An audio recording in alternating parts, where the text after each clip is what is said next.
Vice of India ਤੇ ਆਪ ਸਾਰਿਆਂ ਦਾ ਹਾਰਦਿਕ ਸਵਾਗਤ ਹੈ ਜੀ। ਮੈਂ ਤੁਹਾਡਾ ਹੋਸਟ ਐਮਪੀ ਸਿੰਘ ਤੇ ਅੱਜ ਅਸੀਂ ਇੱਕ ਵਿਸ਼ੇਸ਼ ਨਿਵੇਕਲਾ ਸਬਜੈਕਟ ਲੈ ਕੇ ਆਏ ਹਾਂ ਜਿਹਦੇ ਤੇ ਚਰਚਾ ਕਰਾਂਗੇ। ਮੇਰੇ ਨਾਲ ਨੇ ਸਟੂਡੀਓ ਵਿੱਚ ਮਨੀਤ ਜਸਲ, ਰੀਅਲਟਰ। ਸਤਿ ਸ਼੍ਰੀ ਅਕਾਲ ਮਨੀਤ ਜੀ। ਸਤਿ ਸ਼੍ਰੀ ਅਕਾਲ ਜੀ ਤੇ ਸਤਿ ਸ਼੍ਰੀ ਅਕਾਲ ਸਾਰਿਆਂ ਨੂੰ।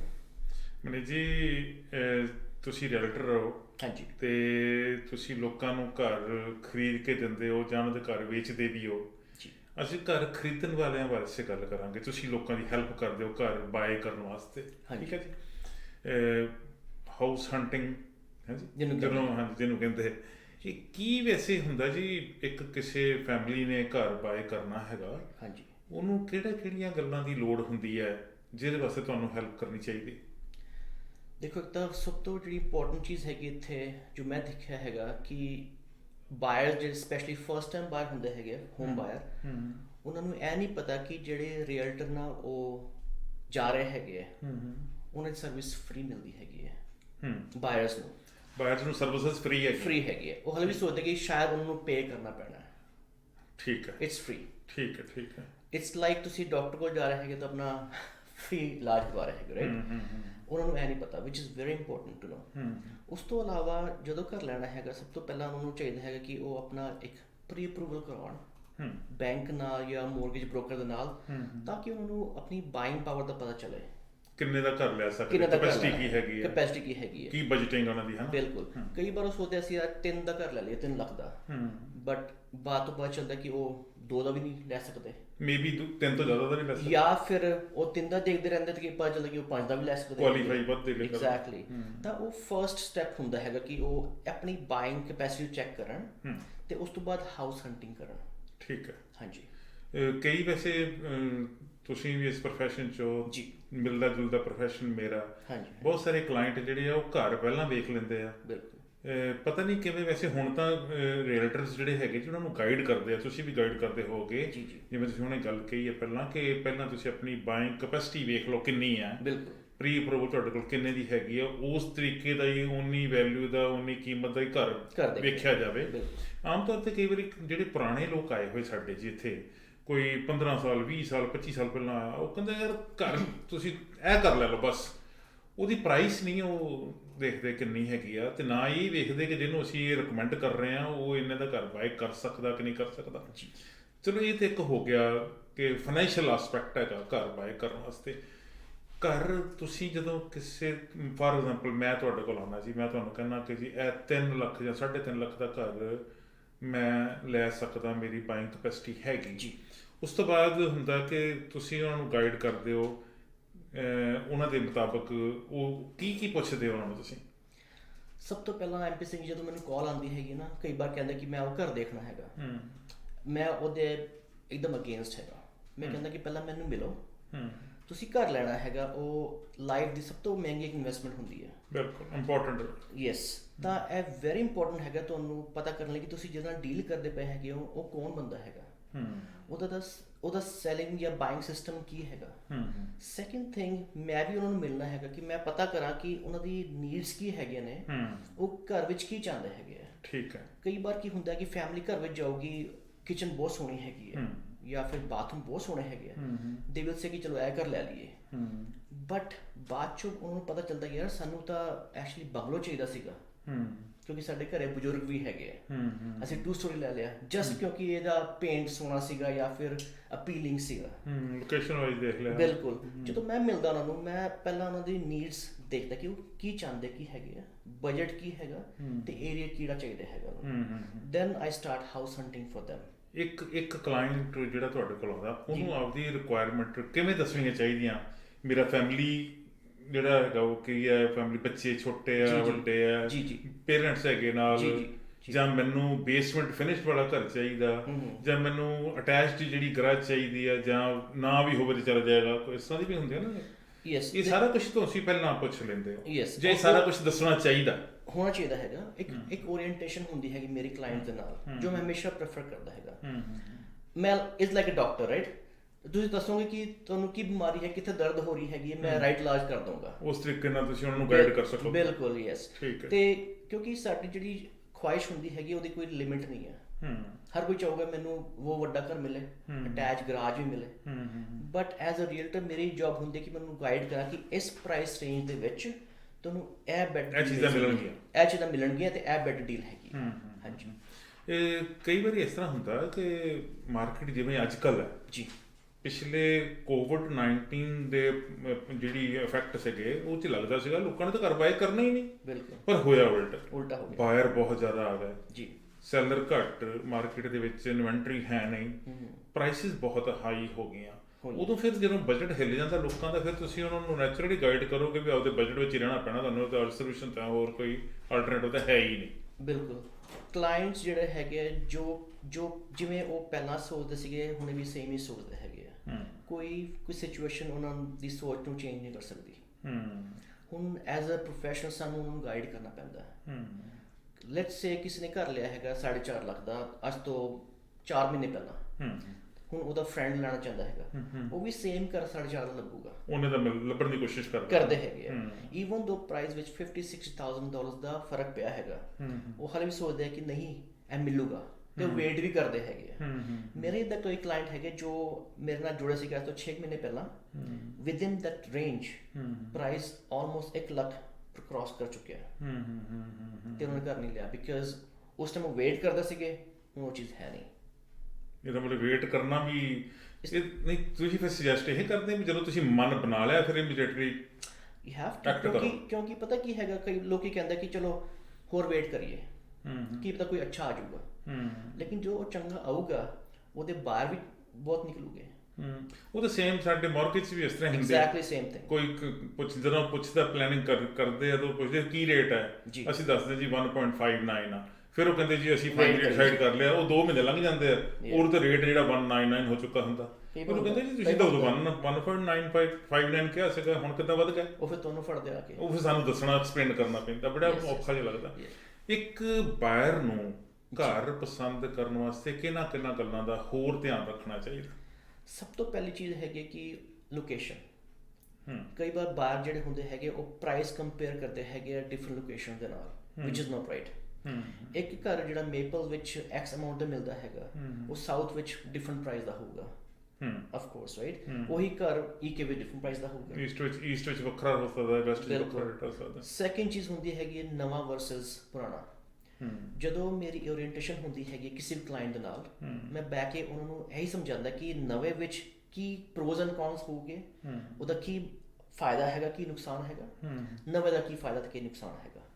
ਇਨ ਦਾ ਐਂਡ ਚੋਇਸ ਉਹਨਾਂ ਦੀ ਹੁੰਦੀ ਹੈ, ਬਟ ਗਾਈਡ ਸਾਨੂੰ ਕਰਨਾ, ਤੁਸੀਂ ਦੱਸਣਾ ਹੁੰਦਾ, ਤੁਸੀਂ ਪ੍ਰੋਫੈਸ਼ਨਲ ਹੋ ਤੇ ਤੁਹਾਡੀ ਡਿਊਟੀ ਵੀ ਬਣਦੀ ਸ਼ਾਇਦ ਇਹ, ਬਿਲਕੁਲ, ਕਿ ਤੁਸੀਂ ਆਪਣੇ ਕਲਾਇੰਟ ਨੂੰ ਸਾਰੇ ਉਹਦੇ ਐਸਪੈਕਟ ਜਿੰਨੇ ਵੀ ਹੈਗੇ ਆ ਉਹ ਦੱਸੋ, ਠੀਕ ਹੈ ਜੀ। ਵੈਸੇ ਜਿਹੜਾ ਲੋਕਾਂ ਦਾ ਰੁਝਾਨ ਕੀ ਹੈਗਾ ਜੀ, ਨਵੇਂ ਘਰਾਂ ਵਾਲੇ ਪਾਸੇ ਰੁਝਾਨ ਆ ਜਾਂ ਜਿਹੜੇ ਰੈਡੀ ਟੂ ਗੋ ਹੈਗੇ? ਨਵਾਂ ਤਾਂ ਨਵਾਂ ਹੀ ਹੁੰਦਾ ਰਾਈਟ, ਲੇਕਿਨ ਕਈ ਵਾਰ ਬਾਹਰ ਦੇਖਦੇ ਕਿ ਨਵੇਂ ਵਿੱਚ ਉਹਨਾਂ ਨੂੰ ਫਿਨਿਸ਼ ਬੇਸਮੈਂਟ ਨਹੀਂ ਮਿਲਦੀ ਪਈ, ਅਪਲਾਈਐਂਸਸ ਨਹੀਂ ਮਿਲਦੇ, ਏਸੀ ਨਹੀਂ ਹੈਗਾ, ਬਾਹਰ ਘਾਹ ਵਗੈਰਾ ਲਾਉਣੀ ਪੈਣੀ ਹੈਗੀ, ਉਹ ਜਿਹੜਾ ਐਸਟੀਮੇਟ ਹੁੰਦਾ ਖਰਚਾ ਉਹ ਰਫਲੀ 50-60 ਹਜ਼ਾਰ ਦਾ ਹੁੰਦਾ, ਬਾਅਦ ਵਿੱਚ ਉਹਨੂੰ ਕਰਨਾ ਹੀ ਪੈਣਾ, ਸਾਲ ਠਹਿਰ ਕੇ ਕਰ ਲਵੇ, 2 ਸਾਲ ਠਹਿਰ ਕੇ ਕਰ ਲਵੇ, ਅਪਲਾਈਐਂਸਸ ਦਾ ਰਾਈਟ ਵੀ ਲੈਣਾ ਪੈਣਾ, ਤਾਂ ਅਪਲਾਈਐਂਸਸ ਲੈ ਯੈਸ। ਹੁਣ ਉਹ ਫਿਰ ਲੈਂਡਸਕੇਪਿੰਗ ਵੀ ਕਰਨੀ ਪੈਂਦੀ ਸਾਲ ਦੇ ਅੰਦਰ ਰਾਈਟ। ਫਿਰ ਉਹ ਕੰਪੇਅਰ ਕਰਦੇ ਹੈਗੇ ਕਿ ਨਵੇਂ ਵਿੱਚ ਸਾਨੂੰ ਇਹ ਨਹੀਂ ਮਿਲਦਾ ਪਿਆ, ਲੇਕਿਨ ਪੁਰਾਣਾ ਵਿੱਚ ਉਹ ਸਾਰਾ ਕੁਝ ਰੈਡੀ ਹੈ। ਕਈ ਵਾਰ ਬਾਹਰ ਦਾ ਵੀ ਹੁੰਦਾ ਕਿ ਉਹਨਾਂ ਨੇ ਘਰ ਹੁਣੇ ਹੀ ਲੈਣਾ, ਲੀਜ਼ ਅਪ ਹੋ ਗਈ ਹੈ, ਨਵਾਂ ਉਹਨਾਂ ਨੂੰ ਟਾਈਮ ਲੱਗਣਾ ਬਣਨ ਨੂੰ, ਫਿਰ ਉਹ ਪੁਰਾਣੇ ਦੇ ਵੱਲ ਜਾਂਦੇ ਹੈਗੇ ਆ, ਬਟ ਨਵੇਂ ਦੀ ਕੋਈ ਰੀਸ ਨਹੀਂ। ਪੁਰਾਣੇ ਘਰ ਜਿਹੜੇ ਆ, ਚਲੋ ਮੈਂ ਪੁਰਾਣੇ ਤਾਂ ਨਹੀਂ ਕਹਿਣਾ ਚਾਹੀਦਾ ਉਹਨਾਂ ਨੂੰ, ਪ੍ਰੀ ਓਨਡ ਹੈਗੇ, 100 ਸਾਲ ਪਹਿਲਾਂ ਬਣੇ ਹੋਏ ਘਰ ਬੜੇ ਫਸਟ ਕਲਾਸ ਹੈਗੇ ਆ, ਔਰ ਸਟਰੋਂਗਰ ਹੈਗੇ ਆ, ਸੋਲਿਡ ਹੈਗੇ। ਮਟੀਰੀਅਲ ਵਾਈਜ਼ ਵੀ ਦੱਸਦੇ ਲੋਕ ਕਿ ਜਿਹੜੇ ਘਰ ਅੱਜ ਤੋਂ 40-50 ਸਾਲ ਪਹਿਲਾਂ ਬਣੇ ਆ, ਉਹਦਾ ਮਟੀਰੀਅਲ ਜਿਹੜਾ ਸੀ ਜ਼ਿਆਦਾ ਵਧੀਆ ਹੁਣ ਤੋਂ ਨਵਿਆਂ ਤੋਂ, ਜਿਹੜੇ ਨਵੇਂ ਅੱਜ ਕੱਲ੍ਹ ਬਿਲਡ ਹੁੰਦੇ ਉਹ ਇੰਨੇ ਮਾੜੇ ਵੀ ਨਹੀਂ ਹੁੰਦੇ, ਪਰ ਜਿਹੜਾ ਪਹਿਲਾ ਮਟੀਰੀਅਲ ਜ਼ਿਆਦਾ ਨੈਚੁਰਲੀ, ਆਪਾਂ ਕਈ ਪੁਰਾਣੀਆਂ ਚੀਜ਼ਾਂ ਵੇਖਦੇ ਹਾਂ ਜੀ, ਉਹ ਜ਼ਿਆਦਾ ਸੋਲਿਡ ਹੁੰਦੀਆਂ, ਡਿਊਰੇਬਿਲਿਟੀ ਜ਼ਿਆਦਾ ਹੁੰਦੀ ਹੈ ਇਹਨਾਂ ਦੀ। ਬਿਲਕੁਲ ਬਿਲਕੁਲ ਸਹੀ ਗੱਲ ਹੈਗੀ। ਪੁਰਾਣਾ ਘਰ ਜਿਹੜਾ ਹੈਗਾ ਜੀ ਕੋਈ 20-25 ਸਾਲ ਪਹਿਲਾਂ ਬਣਿਆ ਹੋਵੇ, ਉਹਦੇ ਵਿੱਚ ਆਪਾਂ ਦੇਖਦੇ ਹਾਂ ਵੀ ਬਾਕੀ ਮਟੀਰੀਅਲ ਬਹੁਤ ਵਧੀਆ ਹੈਗਾ, ਹੋਰ ਕਿਹੜਾ ਗੱਲਾਂ ਦਾ ਧਿਆਨ ਰੱਖਣਾ ਚਾਹੀਦਾ ਇੱਕ ਬਾਇਰ ਨੂੰ, ਤੁਸੀਂ ਕਿਵੇਂ ਗਾਈਡ ਕਰਦੇ ਹੋ? ਇੱਕ ਆਪਸ਼ਨ ਹੁੰਦੀ ਹੈਗੀ ਆ ਬਾਇਰ ਦੇ ਲਈ, ਉਹਨੂੰ ਕਹਿੰਦੇ ਇੰਸਪੈਕਸ਼ਨ। ਠੀਕ ਹੈ। ਜਦੋਂ ਵੀ ਆਫਰ ਲਿਖਣੀ ਹੈਗੀ ਹੈ, ਉਹ ਬਾਇਰ ਆਪਣੀ ਮਰਜ਼ੀ ਦੇ ਨਾਲ ਇੰਸਪੈਕਸ਼ਨ ਕਰਾ ਸਕਦੇ ਹੈਗੇ ਆ। ਇਹ ਵਿੱਚ ਕਲਾਜ਼ ਪਾਈ ਜਾ ਸਕਦੀ ਉਹ ਕਲਾਜ਼ ਹੁੰਦੀ ਹੈਗੀ ਆ। ਅੱਛਾ, ਈਦਰ ਯੈਸ ਜਾਂ ਨੋ। ਅਗਰ ਕਲਾਇੰਟ ਕਹਿੰਦਾ, ਬਾਹਰ ਕਹਿੰਦਾ ਕਿ ਅਸੀਂ ਇੰਸਪੈਕਸ਼ਨ ਕਰਾਉਣੀ ਹੈਗੀ, ਫਿਰ ਅਸੀਂ ਉਹਦੇ ਆਫਰ ਦੇ ਵਿੱਚ ਲਿਖਦੇ ਹਾਂ ਕਿ ਬਾਏ ਦਿਸ ਡੇਟ ਅਸੀਂ ਇੰਸਪੈਕਸ਼ਨ ਕਰਾਵਾਂਗੇ। ਠੀਕ ਹੈ। ਅਗਰ ਉਹ ਕਹਿੰਦੇ ਅਸੀਂ ਨਹੀਂ ਕਰਾਉਣੀ ਕਿਉਂਕਿ ਘਰ ਵਿੱਚ ਇੱਦਾਂ ਕੁਝ ਖਾਸ ਹੈ ਨਹੀਂ, ਵਿਜ਼ੀਬਲ ਹੈ ਨਹੀਂ ਕੋਈ, ਹਾਂ ਜ਼ਿਆਦਾ ਪੁਰਾਣਾ ਨਹੀਂ ਹੈਗਾ, ਜਾਂ ਫਿਰ ਉਹਨਾਂ ਨੂੰ ਵੀ ਨੌਲੇਜ ਹੈਗੀ ਹੈ, ਜਾਂ ਉਹਨਾਂ ਨਾਲ ਕੋਈ ਦੋਸਤ ਯਾਰ ਕੋਈ ਰਿਸ਼ਤੇਦਾਰ ਆ ਗਿਆ ਜਿਹਨੂੰ ਘਰਾਂ ਦੇ ਬਾਰੇ ਪਤਾ ਹੈਗਾ, ਤਾਂ ਕਹਿੰਦੇ ਕਿ ਸਾਨੂੰ ਐਕਸਟਰਾ ਖਰਚਾ ਨਹੀਂ ਕਰਨਾ ਤੇ ਅਸੀਂ ਇੰਸਪੈਕਸ਼ਨ ਨਹੀਂ ਕਰਨੀ, ਫਿਰ ਉਹ ਉਹਦਾ ਕਲੌਜ਼ ਹਟਵਾ ਸਕਦੇ ਹੈਗੇ ਆ। ਇਹ ਇੰਸਪੈਕਸ਼ਨ ਜਿਹੜੀ ਹੈ ਮੈਨੂੰ ਵੈਸੇ ਪਤਾ ਕਿ ਇਹਦੀ ਕਾਸਟ ਜਿਹੜੀ ਆ ਬਾਇਰ ਨੂੰ ਪੇ ਕਰਨੀ ਪੈਂਦੀ। ਬਿਲਕੁਲ। ਸੈਲਰ ਵੀ ਕਰਦਾ ਕਿਸੇ ਲੈਵਲ ਤੇ ਪੇ? ਸੈਲਰ ਦਾ ਪਤਾ ਕੀ ਹੁੰਦਾ ਹੈਗਾ, ਕਈ ਵਾਰ 100 ਵਿੱਚੋਂ 1 ਜਾਂ 2 ਸੈਲਰ ਹੋ ਗਏ ਜੋ ਘਰ ਲਿਸਟ ਕਰਨ ਤੋਂ ਪਹਿਲਾਂ ਹੀ ਇੰਸਪੈਕਸ਼ਨ ਕਰਾ ਦੋਗੇ ਤਾਂ ਕਿ ਉਹਦਾ ਘਰ ਜਲਦੀ ਵਿਕੇ। ਉਹ ਰਿਪੋਰਟ ਹੀ ਮੋਰੇ ਰੱਖ ਦਿੰਦਾ। ਬਿਲਕੁਲ, ਉਹ ਟੇਬਲ ਤੇ ਰਿਪੋਰਟ ਰੱਖ ਦੂਗਾ ਵੀ ਇਹ ਰਿਪੋਰਟ ਪਈ ਹੈਗੀ ਹੈ, ਪੜ੍ਹ ਲਓ, ਸੈਟੀਸਫਾਈ ਹੋ ਜਾਓ। ਇੱਕ ਹੋਰ ਹੁੰਦੀ ਜੀ, ਕਹਿੰਦੇ ਵੀ ਸੈਲਰ ਜਿਹੜਾ ਹੈਗਾ ਕੋਈ ਆਪਦੇ ਵੱਲੋਂ ਅੰਡਰਟੇਕਿੰਗ ਦਿੰਦਾ ਕਿ ਮੇਰੇ ਘਰ ਵਿੱਚ ਇਹ ਪ੍ਰੋਬਲਮ ਹੈ ਤਾਂ ਨਹੀਂ ਸੀ, ਇਹੋ ਜਿਹੇ ਕੁਐਸਚਨਰ ਹੁੰਦੇ। ਉਹ ਯੈਸ, ਉਹ ਲੀਗਲ ਡਾਕੂਮੈਂਟ ਹੁੰਦਾ ਹੈਗਾ, ਉਹਨੂੰ ਕਹਿੰਦੇ ਹੈਗੇ ਪ੍ਰੋਪਰਟੀ ਡਿਸਕਲੋਜ਼ਰ ਸਟੇਟਮੈਂਟ। ਇਹ ਲੀਗਲ ਡਾਕੂਮੈਂਟ ਹੈ? ਲੀਗਲ ਡਾਕੂਮੈਂਟ ਹੈਗਾ। ਇਹਦਾ ਮਤਲਬ ਉਹਦੇ 'ਚ ਜੇ ਡਿਸਕਲੋਜ਼ ਕੋਈ ਗਲਤ ਹੋ ਗਿਆ, ਗਲਤੀ ਨਾਲ ਹੋ ਗਿਆ ਜਾਂ ਜਾਣਬੁੱਝ ਕੇ ਗਲਤੀ ਕੀਤੀ ਤੇ ਉਹਦੀ ਲੀਗਲ ਆਬਲੀਗੇਸ਼ਨ ਆ। ਯੈਸ, ਕਈ ਵਾਰ ਇਹ ਬਾਹਰ ਪੁੱਛਦੇ ਵੀ ਹੈਗੇ, ਉਹ ਪੁੱਛਦੇ ਕਿ ਅਗਰ ਅਸੀਂ ਇੰਸਪੈਕਸ਼ਨ ਨਹੀਂ ਕਰਾਉਂਦੇ ਵੀ ਸਾਨੂੰ ਨਹੀਂ ਖਰਚਨੇ $500-700, ਅਸੀਂ ਅਗਰ ਉਹ ਰਿਪੋਰਟ ਲੈ ਲਈਏ ਕੀ ਉਹਦੇ ਵਿੱਚ ਸੈਲਰ ਝੂਠ ਬੋਲ ਸਕਦਾ ਹੈ?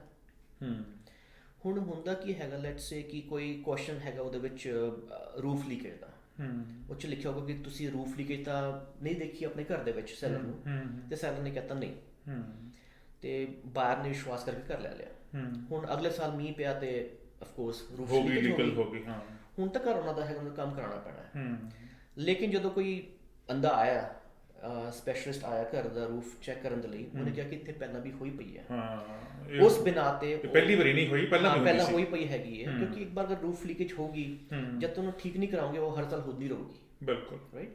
ਫਿਰ ਉਸ ਬਿਨਾਂ ਤੇ ਉਸ ਰਿਪੋਰਟ ਦੇ ਬੇਸਡ ਔਨ ਜਿਹੜੇ ਬਾਇਰ ਹੈਗੇ ਆਪਣੇ ਲਾਇਰ ਕੋਲ ਜਾ ਸਕਦੇ ਹੈਗੇ ਤੇ ਕਹਿ ਸਕਦੇ ਕਿ ਇਦਾਂ ਦਾ ਸਾਨੂੰ ਪਤਾ ਚੱਲਿਆ ਹੈਗਾ, ਡਿਸਕਲੋਜ਼ ਇਹਨੇ ਨਹੀਂ ਸੀ ਕੀਤਾ, ਉਹਨਾਂ ਨੇ ਗਲਤ ਝੂਠ ਕਿਹਾ ਸੀਗਾ, ਤੇ now we have take legal action. ਇਹਦਾ ਮਤਲਬ ਸੈਲਰ ਨੂੰ ਇਹ ਗੱਲ ਬੜੀ ਧਿਆਨ ਨਾਲ ਲਿਖਣੀ ਚਾਹੀਦੀ, ਯੈਸ ਨੋ ਉਦੇ ਨਹੀਂ ਹੈਗਾ ਟਿਕ ਕਰੀ ਜਾਣਾ। ਨਾਟ ਈਵਨ ਸੈਲਰ, ਜਿਹੜਾ ਲਿਸਟਿੰਗ ਏਜੰਟ ਹੁੰਦਾ ਹੈਗਾ ਉਹਦੀ ਵੀ ਓਬਲੀਗੇਸ਼ਨ ਹੁੰਦੀ ਹੈ। ਲਿਸਟਿੰਗ ਏਜੰਟ ਦੀ ਮਤਲਬ ਜਿਵੇਂ ਤੁਸੀਂ ਬਾਇਰ ਸਾਈਡ ਤੋਂ ਜੇ ਤੁਸੀਂ ਸੈਲਰ ਸਾਈਡ ਤੋਂ ਹੋਵੋ ਤੁਹਾਡੀ ਵੀ ਓਬਲੀਗੇਸ਼ਨ ਹੋਣੀ ਹੈ ਜੀ, ਕਿਉਂਕਿ ਉਹ ਮੈਂ ਭਰਵਾ ਰਿਹਾ ਨਾ, ਤੁਸੀਂ ਭਰਵਾ ਰਹੇ ਹੋ ਕਹਿ ਕੇ, ਉਹ ਮੈਂ ਭਰਵਾ ਰਿਹਾ ਹੈਗਾ, ਕਿਉਂਕਿ ਹਰ ਸੈਲਰ ਜਿਹੜਾ ਹੈਗਾ ਉਹ ਮੇਬੀ ਇੰਨਾ ਐਜੂਕੇਟਡ ਨਾ ਹੋਵੇ ਜਾਂ ਤੁਸੀਂ ਗਾਈਡ ਕਰਦੇ ਹੋ, ਉਹਨੂੰ ਲੈਂਗੁਏਜ ਨਾ ਸਮਝ ਆਵੇ, ਅਸੀਂ ਗਾਈਡ ਕਰਨੀ ਹੈ ਕਿ ਇਸ ਸਿੰਗਲ ਕੁਐਸਚਨ ਦਾ ਮਤਲਬ ਕੀ ਹੈਗਾ, ਤੇ ਉਹ 'ਚ 17 ਕੁਐਸਚਨ ਹੁੰਦੇ ਹੈਗੇ ਜੋ ਕਿ ਸੈਲਰ ਨੇ ਯੈਸ ਜਾਂ ਨੋ ਵਿੱਚ ਜਵਾਬ ਦੇਣੇ ਆ। ਠੀਕ ਹੈ, ਤੇ ਅਸੀਂ ਗਾਈਡ ਕਰਨਾ ਹੈ। ਬਹੁਤੀ ਜ਼ਿਆਦਾ ਐਕਸਪਲੇਨੇਸ਼ਨ ਨਹੀਂ ਹੈਗੀ, ਯੈਸ ਨੋ ਹੀ ਹੈ, ਯੈਸ ਨੋ ਹੀ ਹੈਗੀ।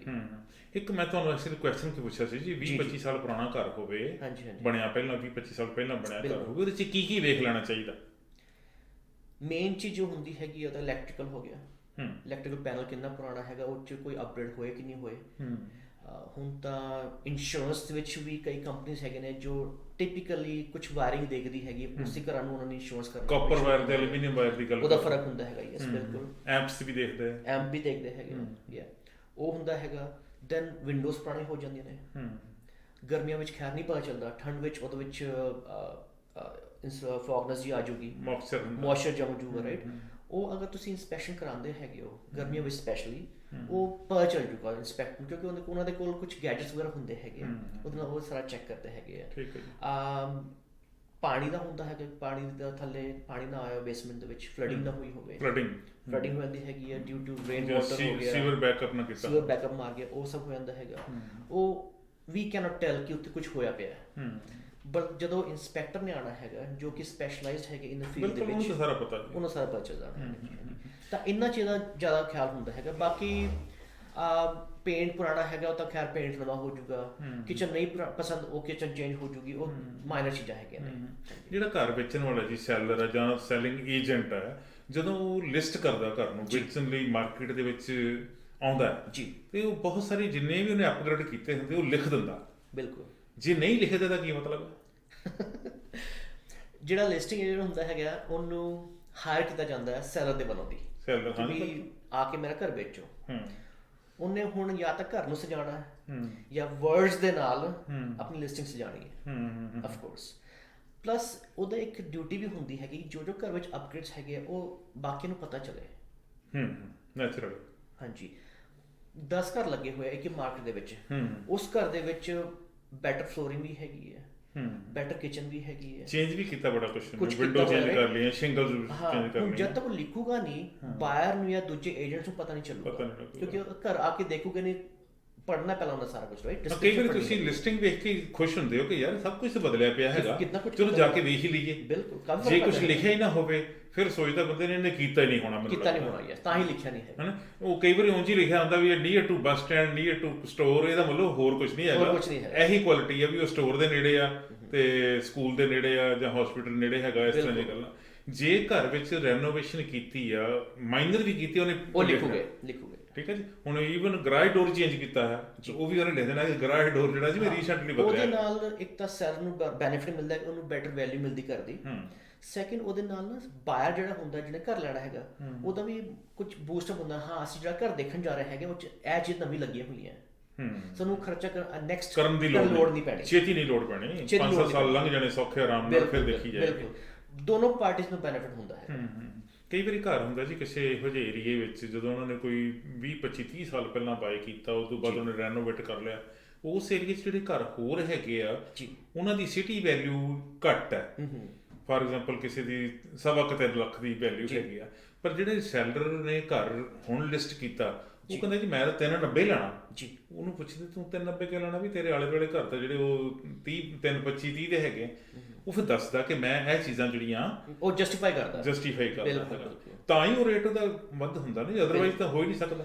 ਪਲੱਸ ਇੱਕ ਹੋਰ ਗੱਲ ਹੈਗੀ ਆ, ਅਗਰ ਬਾਇਰ ਨੂੰ ਘਰ ਪਸੰਦ ਵੀ ਆ ਗਿਆ ਤੇ ਉਹਨੇ ਯੈਸ ਵੀ ਕਰਤੀ, ਕਈ ਵਾਰ ਬਾਇਰ ਕਹਿੰਦੇ ਯਾਰ ਅਸੀਂ ਇਦਾਂ ਹੋਏ ਸੇ ਜ਼ਿਆਦਾ ਪੇ ਕਰ ਦਈਏ, ਓਵਰ ਪੇ ਨਾ ਕਰੀਏ, ਤਾਂ ਬੈਂਕ ਨੇ ਵੀ ਅਪਰੇਜ਼ਲ ਕਰਾਣੀ ਹੁੰਦੀ ਹੈ ਘਰ ਦੀ। ਅਗਰ ਬਾਈ ਚਾਂਸ ਉਹਦੀ ਵੈਲਿਊ ਘੱਟ ਹੈਗੀ ਆ, ਠੀਕ ਹੈ, ਬੈਂਕ ਜਿਹੜਾ ਹੋਊਗਾ ਜਾਂ ਲੈਂਡਰ ਜਿਹੜਾ ਹੋਊਗਾ, ਉਹ ਬਾਹਰ ਨੂੰ ਕਹਿ ਦੂਗੀ ਇਹਦੀ ਵੈਲਿਊ ਇੰਨੀ ਨਹੀਂ ਹੈਗੀ ਹੈ, ਇੰਨੀ ਵੈਲਿਊ ਹੈਗੀ ਹੈ, ਘੱਟ ਹੈਗੀ ਹੈ, ਦੈਨ ਬਾਇਰ ਕੋਲ ਚਾਂਸ ਹੁੰਦਾ ਕਿ ਉਹ ਬੈਕ ਆਊਟ ਹੋ ਜਾਵੇ, ਕਿਉਂਕਿ ਉਹਨੇ ਕੰਡੀਸ਼ਨ ਪਾਈ ਹੁੰਦੀ ਮੋਰਗੇਜ ਦੀ। ਬਿਲਕੁਲ। ਕਿਹੜੀਆਂ ਕੰਡੀਸ਼ਨਸ ਪਾਉਣੀਆਂ ਚਾਹੀਦੀਆਂ ਤੁਸੀਂ? ਇੱਕ ਤਾਂ ਮੈਨੂੰ ਦੱਸੀ ਕਿ ਇੰਸਪੈਕਸ਼ਨ ਦੀ ਕੰਡੀਸ਼ਨ ਹੁੰਦੀ ਹੈ, ਇੱਕ ਤੁਸੀਂ ਮੋਰਗੇਜ ਦੀ ਦੱਸਦੀ, ਹੋਰ ਕਿਹੜੀਆਂ ਕੰਡੀਸ਼ਨਸ ਪਾਈਆਂ ਜਾ ਸਕਦੀਆਂ? ਪਹਿਲੀ ਤਾਂ ਮੋਰਗੇਜ ਦੀ ਹੋਣੀ ਹੀ ਚਾਹੀਦੀ ਹੈਗੀ ਹੈ, ਬਾਇਰ ਸੇਫ ਹੋਵੇ ਜਿੱਥੇ। ਯੈਸ, ਕਈ ਵਾਰ ਬਾਇਰ ਪ੍ਰੀ ਅਪਰੂਵ ਹੁੰਦੇ ਹੈਗੇ ਆ, ਲੇਕਿਨ ਬੈਂਕ ਨੇ ਘਰ ਨੂੰ ਵੀ ਦੇਖਣਾ। ਬੈਂਕ ਦੋ ਚੀਜ਼ਾਂ ਦੇਖਦਾ, ਇੱਕ ਤਾਂ ਪਰਸਨ ਜਿਹੜਾ ਬਾਇਰ ਹੈ ਉਹਨੂੰ ਵੇਖਦਾ, ਇੱਕ ਜਿਹੜਾ ਘਰ ਵੀ ਦੇਖਣਾ ਉਹਨੇ, ਪ੍ਰਾਪਰਟੀ ਜਿੱਤੇ ਮੌਰਗੇਜ ਕਰਨੀ ਆ। ਬਿਲਕੁਲ।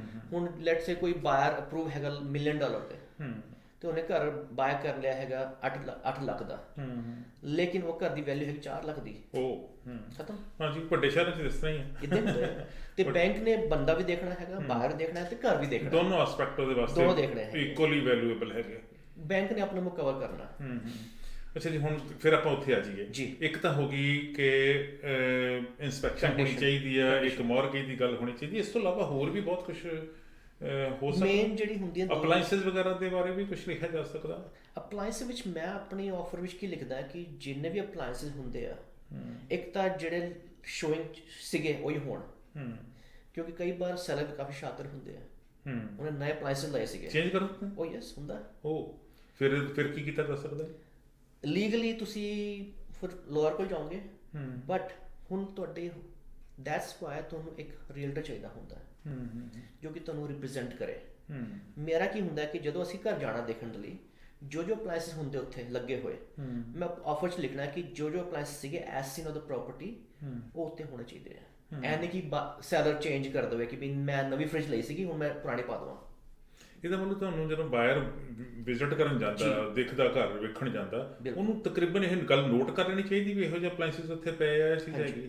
ਠੀਕ ਹੈ ਜੀ, ਮਤਲਬ ਕੋਈ ਜੇ ਪੁਰਾਣਾ ਚੇਂਜ ਕੀਤਾ ਅਪਲਾਈਐਂਸ ਤੇ ਪਤਾ ਲੱਗਦਾ ਜੀ। ਬਿਲਕੁਲ, ਠੀਕ ਹੈ ਜੀ। ਇੱਦਾਂ ਹੀ ਜਿਹੜਾ ਹੈਗਾ ਅਪਲਾਈਐਂਸਸ, ਮਤਲਬ ਕਿਚਨ ਅਪਲਾਈਐਂਸਸ, ਦੂਸਰੇ appliances same thing. Kitchen appliances ਹੋ ਗਏ, ਫ੍ਰਿਜ ਸਟੋਵ ਹੋ ਗਿਆ, ਡਿਸ਼ ਵਾਸ਼ਰ ਹੋ ਗਿਆ, ਵਾਸ਼ਿੰਗ ਮਸ਼ੀਨ ਹੋ ਗਿਆ, ਕਈ ਵਾਰ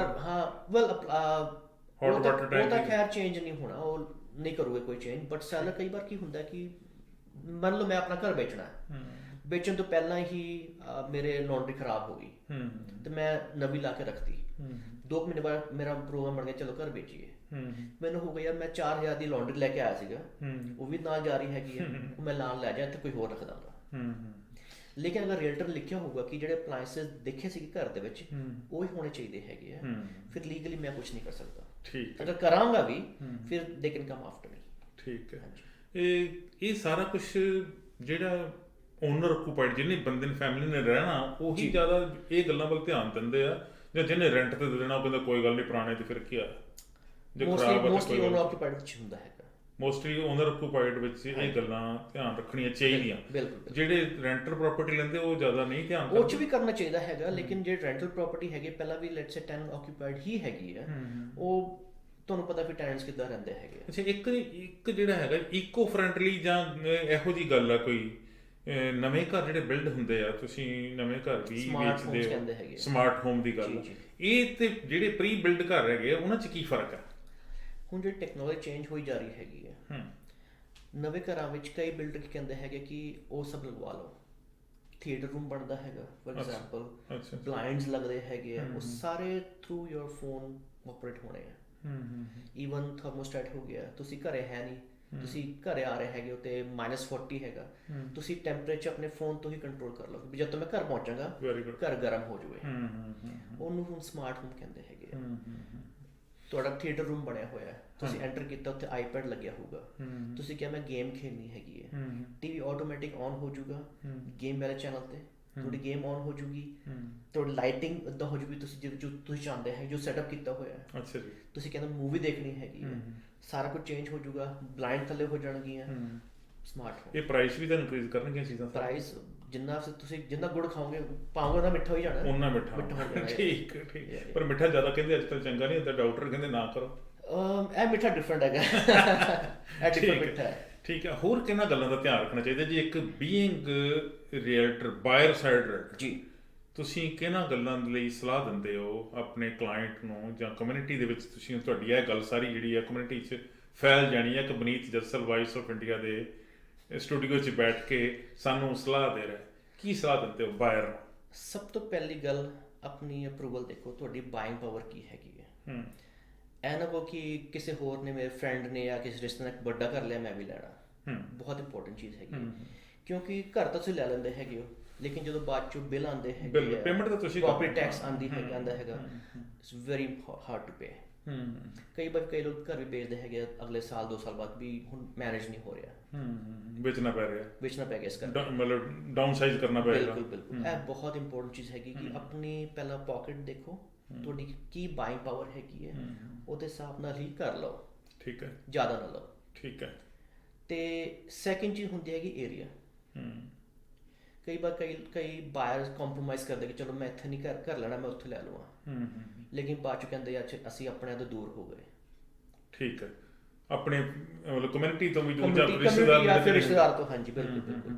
ਉਂਝ ਵੈਸੇ ਕਲਾਇੰਟ ਜਿਹੜੇ ਤੁਹਾਡੇ ਹੈਗੇ ਜੀ ਇਸ ਤਰੀਕੇ ਨਾਲ ਸੋਚਦੇ ਆ ਕਿ ਜਿੱਥੇ ਪਰਟੀਕੂਲਰ ਤੁਸੀਂ ਕਿਹੜੇ ਹੁਣ ਇੱਕੋ ਕਮਿਊਨਿਟੀ ਨਾਲ ਕੰਮ ਕਰਦੇ ਹੋ, ਬਹੁਤ ਸਾਰੀਆਂ ਕਮਿਊਨਿਟੀਜ਼ ਨਾਲ ਕੰਮ ਕਰਦੇ ਹੋ, ਇੱਥੇ ਮਲਟੀਕਲਚਰਲ ਲੋਕ ਰਹਿੰਦੇ ਹੈਗੇ, ਸਾਰਿਆਂ ਦੀ ਗੱਲ ਹੈ ਮੇਰੇ, ਨਾਟ ਇੰਡੀਅਨ ਨਾਟ ਪੰਜਾਬੀ, ਸਾਰਿਆਂ ਦੀ ਗੱਲ ਹੈ, ਸਾਰੇ ਇੱਦਾਂ ਸੋਚਦੇ ਆ ਕਿ ਅਸੀਂ ਆਪਣੀ ਕਮਿਊਨਿਟੀ ਦੇ ਵਿੱਚ ਰਹਿਣਾ? ਜਿਹੜੇ ਨਵੇਂ ਇਮੀਗ੍ਰੈਂਟਸ ਆਉਂਦੇ ਹੈਗੇ ਆ ਉਹ ਜ਼ਿਆਦਾ ਸੋਚਦੇ ਹੈਗੇ, ਉਹ ਸੋਚਦੇ ਹੈਗੇ।